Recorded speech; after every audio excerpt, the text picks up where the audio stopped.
கூலி படத்தோட trailer release ஆகிடுச்சு.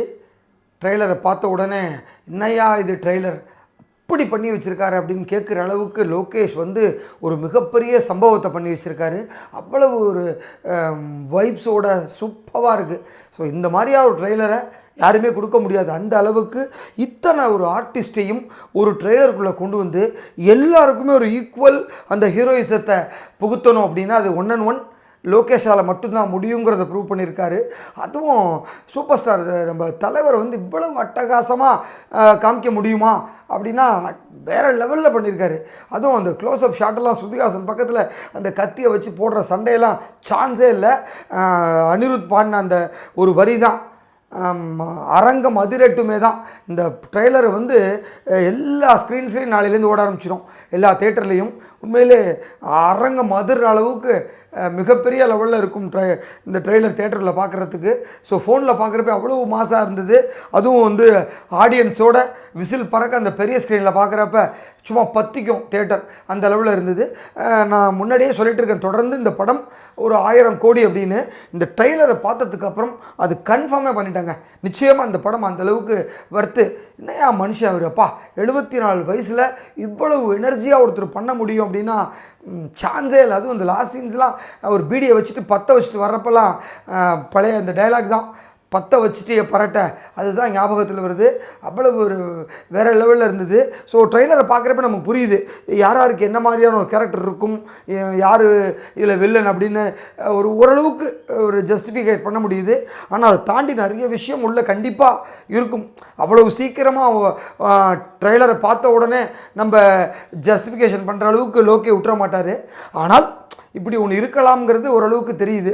ஸோ ரஜினி வந்து ஒரு கூலி, ஒரு ஹார்பர் பேக்ரவுண்டில் ஒரு நடக்கிற ஒரு பெரிய ஒரு பிரச்சனையான ஒரு ஸ்டோரி தான் இது. ஸோ இதில் வந்து கோட் ஷூட் போட்ட ஒரு பாஷான வில்லன் அப்படின்னா அது நாகார்ஜுனா. அது தெரியுது ஒரு டைலாக் வச்சு. சௌபின் வந்துட்டு ஒரு இதில் வந்து ஒரு லீட் பண்ணுற ஒரு கேரக்டரு ஹார்பரில். ஸோ யார் பக்கம், ரஜினி பக்கமா இல்லை ஆப்போசிட் சைடா அப்படிங்கிறது பண்ண முடியல. உபேந்திராவும் ஒரு கூலியாக வராரு. ஸோ உபேந்திராவுக்கு ஒரு அட்டகாசம். இதை தாண்டி வந்து அமீர் கான் வந்து தான் அவர் பார்க்குறதுக்கு வந்து அவர் முதுகில் வந்து இந்த தேலோட ஒரு டாட்டு இருக்குது. அதை பார்க்குறப்ப தான் நமக்கு ரோலக்ஸ் மாதிரி வந்துட்டு போகிறாரு. பட் இவர் தான் அந்த எல்சிஓவை கனெக்ட் பண்ணுற பர்சனாக இருப்பாரா அப்படிங்கிறதெல்லாம் புரியல. ஆனால் வந்து ஒரு முக்கியமான ரோலாக இருக்கும். அதுவும் அவர் போட்டுக்கிற அந்த விஷயம், அந்த கழுத்தில் போட்டுக்கிற செயின், இதெல்லாம் பார்க்குறப்ப ஏதோ ஒன்று எல்சி வந்து போகுது மனுஷனுக்கு. ஸோ நிச்சயமாக லோக்கி வந்து இதில் வந்து அவருக்கு உள்ள எல்லாத்தையும் வச்சுருக்காரு. இது நிச்சயமாக ஒரு ரஜினி படம் அப்படின்னு கேட்டால் நிச்சயமாக இல்லைங்க. அது ட்ரெய்லர் பார்த்தவொடனே தெரிஞ்சு போச்சு, ரஜினி படமாகவே இல்லை. அதான் ரஜினி படம் தெரியும், டெம்ப்ளாட் அந்த சீக்ரெட்டான விஷயங்கள்லாம் இருக்கும், அது இல்லை இல்லை. அதை தாண்டி வந்து ஒரு மாஸ் படம், ஒரு மாஸ் கேங்ஸ்டர் படம், அதுதான் லோகேஷ் படமாக இருக்குது. ஸோ அவர் உள்ளே போகிறப்பே சொல்லிட்டாரு, இது வந்து லோகேஷ் கதை, லோகேஷ் படம். அதனால தான் சர்டிஃபிகேட்டே சென்சார் ஏ கொடுத்துருக்காங்க, க்ளீன் ஏ. யூனிவர்சல் ஏன்னு போட்டாங்க சன் பிக்சர்ஸ். அப்படின்னா எல்லா யூனிவர்சல் ஃபுல்லாக ஒரே சர்டிஃபிகேட் தான் ஏ. அந்த அளவுக்கு இதில் வைலன்ஸ் இருக்குது, மற்ற சமாச்சாரம் இருக்குதுன்னு தெரியுது. கிட்டத்தட்ட 36 வருஷம் சிவா படத்துக்கு அப்புறம் வந்து ரஜினிக்கு ஏ சர்டிஃபிகேட்டே கிடையாது, எல்லாமே யூஏ தான். ரொம்ப வருஷம் கழித்து இது ஏ வந்திருக்கு அப்படின்னா இது முழுக்க லோகேஷ் படமாக விட்டுட்டார். ஸோ இந்த ஏ சர்டிஃபிகேட் கொடுத்ததுலேருந்து நேற்றுலேருந்து ஒரு பக்கம் இது ஓடிட்டுருக்கு. இது வசூல் பாதிக்கும், குழந்தைங்களை பார்க்க முடியாது, 16 வயசு கீழே பார்க்க முடியாது, அந்த மாதிரியான ஒரு விஷயங்கள்லாம் இருக்குது. ஆனாலும் இதை வந்து ஒரு அடல்ட் கண்டென்ட்டாக ஏன் கொடுத்தாரு, அப்படி என்ன இருக்குது அப்படிங்கிறதெல்லாம் இப்போ யோசிக்க வச்சுட்டாரு. அதை ட்ரெய்லரை பார்க்குறப்ப நம்மளால் உணர முடியுது. அதாவது இன்னும் 50 வருஷம் இண்டஸ்ட்ரி வந்து ரஜினி ஆகஸ்ட்டு அது ஆரம்பிச்சிடுவாங்க அந்த கொண்டாட்டம். அதுக்கு ஒரு பெரிய ட்ரிபியூட்டாக தான் கூலி வந்து ஆகஸ்ட் 14 ரிலீஸ் பண்ணுறாங்க சன் பிக்சர்ஸ். ஆனால் கிட்டத்தட்ட 50 ஆண்டு கால சினிமா லைஃபு அப்புறம் ஒரு 24 வயசு, 74 வயசு மனுஷன் இவர் வந்து இன்றைக்கி 2K ஜென்சி கிட்ஸ் வந்து இன்றைக்கி அதிகமாக சோசியல் மீடியாவில் சூப்பர் ஸ்டாரை பற்றி அவ்வளவு வந்து பேசுகிறது யாருன்னா இப்போ பசங்க. ஸோ இப்போ இருக்கிற சின்ன பசங்க, ஒரு 10 வயசு பசங்களை பேச வச்சுருக்காரு ரஜினி அப்படின்னா எந்த அளவுக்கு ஒரு கனெக்ஷன் பாருங்கள்.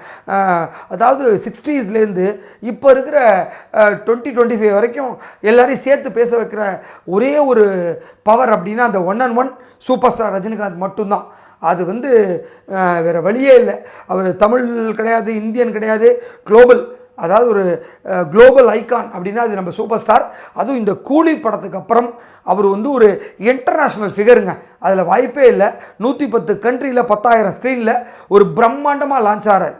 2025 மிகப்பெரிய படம். நான் சொல்கிறது வந்து பட்ஜெட் வைஸோ இல்லை ஸ்டார்ஸ் வைஸோ இல்லை, கலெக்ஷன் வைஸ் இது வரைக்கும் தமிழ் ஹிஸ்ட்ரியில் வேறு எந்த படமுமே பண்ணாத அளவுக்கு இந்த கூலி படம் பிஸ்னஸ் ஆகிருக்கு. தியேட்ரிக்கலாக இன்னும் வந்து தெறிக்க விட்டு ஒரு மிகப்பெரிய பெஞ்ச் மார்க்கை கொண்டு போய் நிப்பாட்டுவார் கூலி படத்தில். அது வேறு யாராலையும் பண்ண முடியாது. அதுக்கு தகுதி படைத்த ஒரே நபர் சூப்பர் ஸ்டார். அவர் கூட வந்து தூக்கி நிப்பாட்டுறதுக்கு லோகேஷ், அனிருத், இப்படி 2 பேர் இருந்தோன்னே அழகாக லிஃப்ட் பண்ணிட்டாங்க. அவரை தூக்கி தோல் மேலே உட்கார வச்ச மாதிரி உட்கார வச்சாச்சு. அவர் போயிட்டே இருக்க வேண்டியதான். ஸோ மேலேருந்து பார்க்குறப்ப எப்படி வந்து ஒரு குழந்தைக்கு வந்து அப்பா மேலேருந்து பார்க்குறப்ப அந்த ஒட்டுமொத்த உலகமும் தெரியுமோ, அந்த மாதிரி லோகேஷ் ஒரு பக்கம், அனிருத் ஒரு பக்கம், அப்படி தூக்கி உட்கார வச்சு இந்த உலகத்தை பார்க்க வச்சுருக்காங்க ரஜினியை. ஸோ ரஜினி தன்னுடைய பார்வை வந்து இந்த ஃபுல்லாகவே இந்த பிரபஞ்சத்தை கட்டி ஆள போகிறார் ஆகஸ்ட் 14 அன்னைக்கு. அதனால் அதுக்கு வந்து ஒரு சீன் கூட சோட போகாத அளவுக்கு இந்த ட்ரெய்லர் கொடுத்துருக்காரு. அவ்வளவு கிறிஸ்பிங். சத்யராஜோட பொண்ணா ஸ்ருதிகாசன் இப்படி எல்லாமே டீகோட் பண்ண ஆரம்பிச்சிட்டாங்க. நிறைய வந்துட்டுருக்கு. இந்த ட்ரெய்லர் வந்து ஒரு 7:45 மணிக்கு ரிலீஸ் ஆச்சு. நைட்டு ஒரு 10:45 அது மாதிரி ஒரு 3லேருந்து 4 மணி நேரத்தில் 5 மில்லியனை தாண்டி போயிருக்கு. அந்த அளவுக்கு மீட்ரு சர்ன்னு ஓடிட்டுருக்கு. 24 ஹவர்ஸில் மிகப்பெரிய இருக்கிற எல்லா ரெக்கார்டையும் ஒட்டச்சி எறிஞ்சிட்டு போயிடும். இதற்கு ஏற்றாற்போல் இந்த ஆடியோ லான்ச் ஃபங்க்ஷனில் சூப்பர் ஸ்டார் பேசின அந்த வார்த்தை, அந்த ஸ்பீச்சு அத்தனையும் இன்றைக்கி சோஷியல் மீடியாவில் ட்ரெண்ட் ஆகிட்டுருக்கு. அவ்வளோ யதார்த்தமான ஒரு ஸ்பீச்சு. நாகார்ஜுனாவும் ஒரு உயர்த்தி பேசுகிறாரு. எனக்கெல்லாம் முடி கொட்டி போச்சு, நீங்கள் என்ன பண்ணுறீங்க, உங்கள் அழகு ரகசியம் என்ன அப்படின்னு கேட்குறாரு. அப்புறம் வந்து அஜித் ஒரு படத்தில் சொல்லியிருப்பார், இன்னமும் அவர் நல்லவன் நம்புறீங்கன்னு. அந்த மாதிரி நாகார்ஜுனாவை பற்றி இவர் தான் வெளிலன்னு சொல்லி ரிவீல் பண்ணுறாரு. சத்யராஜை பற்றி எனக்கும் அவருக்குமான கொள்கைகளில் நிறையா வித்தியாசம் இருக்குது. ஆனால் 2 பேர் சேர்ந்து நடித்தா அது வேறு லெவலில் இருக்கும் இந்த படம். எங்களுக்குள்ளே அப்படி ஒரு கெமிஸ்ட்ரி இருக்குதுன்னு சத்யராஜை பற்றி, அப்புறம் அமீர் கான் பற்றி, இப்படி ஒவ்வொருத்தரை பற்றியும் சூப்பர் ஸ்டார் இந்த ஸ்டேஜில் பேசின விஷயம் அவரை பார்க்குறதுக்கு வந்து கட்டுக்கடங்காத கூட்டம் வாசலில். அதாவது ஒரு ஸ்டேடியம் ஃபுல்லாக உள்ளே இருக்காங்க கூட்டம், இன்னொரு ஸ்டேடியம் நம்புகிற அளவுக்கு வெளியில் இருக்க கூட்டம். ஸோ அந்த அளவுக்கு ஒரு கிரேஸோடு ஒருத்தர் இருக்க முடியும் அப்படின்னா நிச்சயமாக ஒரு இந்தியனுடைய ஆளுமையாக தான் இருக்கார். அதே மாதிரி தான் சொல்கிறப்ப சன் பிக்சர்ஸ் அதிபர் கலாநிதி மாறன் பேசுகிறப்ப, இவர் ஃபோன் போட்டால் இந்தியாவில் இருக்க அத்தனை சீஃப் மினிஸ்டரும் அடுத்த ரிங்குக்கு ஃபோன் எடுப்பாங்க, ஏன் பிரதமரே எடுப்பாங்க. அது அத்தனை பேர் எடுக்கிற ஒரே ஆள் வந்து சூப்பர் ஸ்டார் ரஜினிகாந்த் மட்டும்தான் அப்படின்னு சொல்லி அவர் வந்து ரஜினிகாந்த் பற்றி அப்படி ஒரு பாராட்டி பேசிட்டார். இப்படி அத்தனை பேரும் பாராட்டி பேசக்கூடிய ஒரு தகுதி படைத்த ஒரு மனிதனாக இன்றைக்கி இருக்கார்.